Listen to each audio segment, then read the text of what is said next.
So here we are. Finally pulled the trigger. This is a 19 I just picked up. 150 XCW. And it's man, feels like riding a mountain bike compared to the 300 over here. I think the main thing for me was the suspension. That's the XC. And man, is it stiff. When you're going fast, which I don't do very often, this one doesn't feel too bad, but man, it's a lot of power.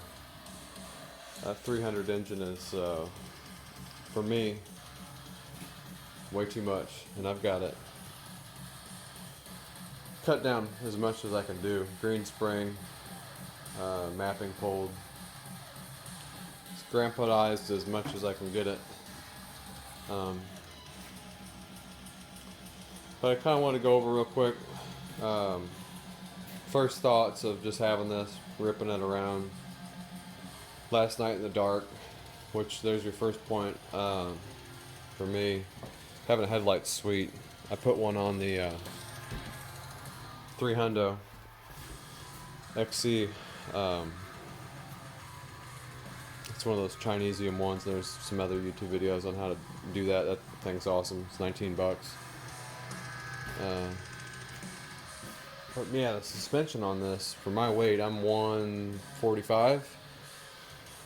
5'10 and a half, 5'11-ish, somewhere around there. This thing's awesome. It is cool that it's got the built-in hour meter, all that good stuff there. The only super bummer, because I've had, like this CR here, that's got a brand new PWK Air Striker on it from Service Honda. And then my other CRs have had the KX over there, the 140 over there, the 300. They're all Keenans and they rip. They're super easy to jet. This though, I knew going in was going to be a turd sandwich. It's my nemesis, the Mikuni. I've never got these things. On the 3 that I've dealt with, I've never got them exactly the way I wanted. It was functional, but nothing like the Keenans that I've dealt with. They're just super easy. Another thing, might sound kind of lame, but this is super awesome compared to the other 300. And then even I looked at the TPI of this, the 2020. They wanted a little bit too much for it for first year bike as far as I was concerned, so I went with a carbureted bike knowing that I'd have to do something with that Mikuni, but it was well worth it. I got a great deal on it. Buddy Phil out at Moto Europa really treated me good on this, so can't complain there. What else have I noticed? Maybe I'll have to check. I don't know what it is actually, but the back brake feels not great compared to my 300. That thing stops on a dime like instantly. The only thing I had to do to it was put a bigger platform there. I had a tendency to just barely hit it on the side, but now this thing, man,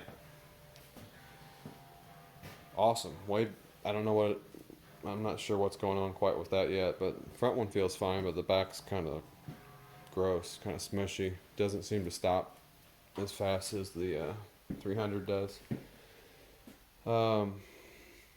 It's tall too. That's another thing. I can't really show you and explain it with the other bike tore down, but man, I'll have to measure it, but it's something else. And I haven't set sag, of course, either, but I don't remember the 300 being that tall, but of course I did cut the seat on it. So maybe it was and I forgot. I don't know. But first initial thoughts, man, it's cool. It's really, really light feeling. And from what I've read, it's not huge compared to the 250s and 300s, but um, man, it sure feels like it.